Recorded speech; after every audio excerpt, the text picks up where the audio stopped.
भगवत गीता।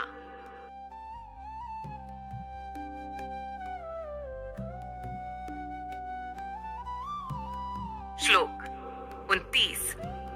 आश्चर्यवत् पश्यति कश्चिदेन माश्चर्यवत् तथैव चान्यः आश्चर्यवच्चैनमन्यः शृणोति श्रुत्वाप्येनं वेद न चैव।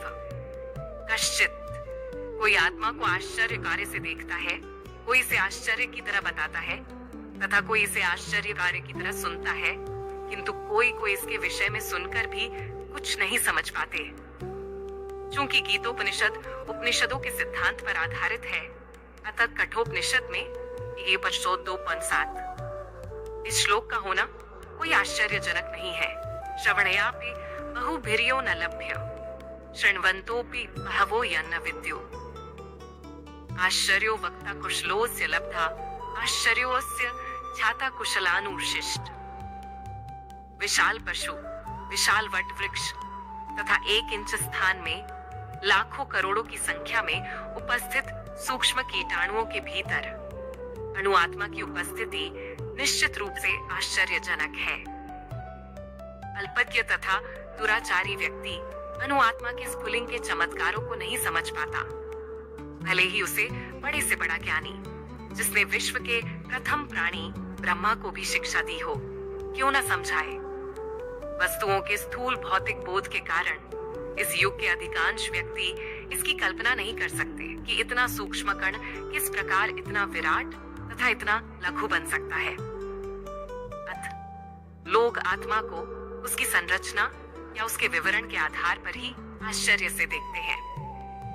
इंद्रिय तृप्ति की बातों में फंसकर लोग भौतिक शक्ति माया से इस तरह मोहित होते हैं कि उनके पास आत्मज्ञान को समझने का अवसर ही नहीं रहता।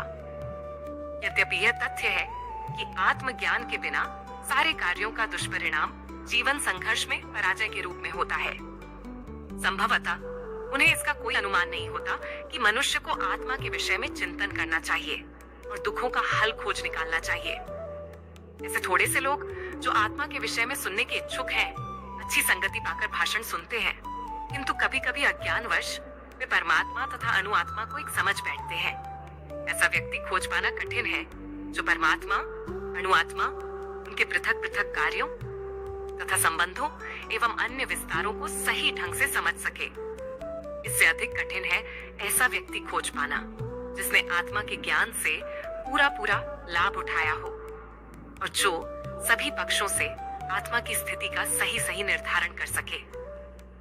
किंतु यदि कोई किसी तरह से आत्मा के इस विषय को समझ लेता है तो उसका जीवन सफल हो जाता है। इस आत्मज्ञान को समझने का सरलतम उपाय यह है कि अन्य मतों से विचलित हुए बिना परम प्रमाण भगवान कृष्ण द्वारा कथित भगवत गीता के उपदेशों को ग्रहण कर लिया जाए। किंतु इसके लिए भी इस जन्म में या पिछले जन्मों में प्रचुर तपस्या की आवश्यकता होती है। तभी कृष्ण को श्री भगवान के रूप में स्वीकार किया जा सकता है। पर कृष्ण को इस रूप में जानना शुद्ध भक्तों की अहेतुकी कृपा से ही होता है, अन्य किसी उपाय से नहीं।